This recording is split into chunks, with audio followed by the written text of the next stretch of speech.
Eksaktong alas 12 ng madaling araw nang isilang ni Ronalyn Concepcion ang kanyang first baby na si Jaden Rayleigh Dizon. Ayon sa ina, matagal na niyang pinangarap ang magkaroon ng isang anak. Aminado man siyang mahirap ang panganganak. Di naman matatawaran ang galak sa biyayang natanggap nilang mag-asawa. Sana lumaki siyang healthy, matulungin, magalang at may kakasod. Pero worth it naman po nung lukas na si baby, nakita ko siya healthy. Isang malaking biyaya, blessing sa amin mag-asawa.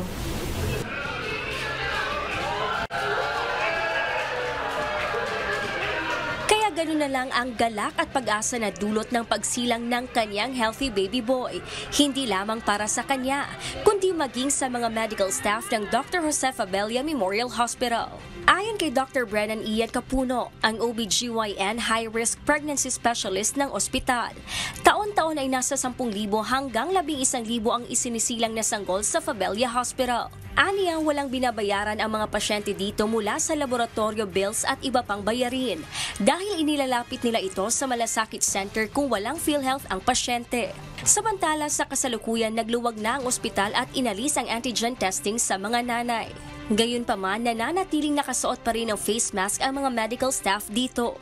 Gaya ng regular na proseso, idinadaan muna sa evaluation ang mga buntis upang i-assess bago itutuluyang ipasok sa operating room. Mula po nung nababa yung public health emergency ng COVID, hindi na po lahat ng pasyente natin is-screen natin para sa COVID-19 testing. Pero po, lahat po ng may mga sintomas pa rin po ng COVID, in-screen pa rin po natin sila. Sinusunod pa rin po natin yung mga protocols na binibigay ng ating ng Department of Health. At existing pa rin naman po yung mga COVID-19 isolation rooms po natin. Inaasahan ngayong taon ay lilipat sa panibagong building ang Fabella Hospital na mayroong 1,000 bed capacity upang mas makaasiste pa ng mas maraming nanay na manganganak. Diyos ang aming sandigan, serbisyo publiko ang aming pinahahalagahan.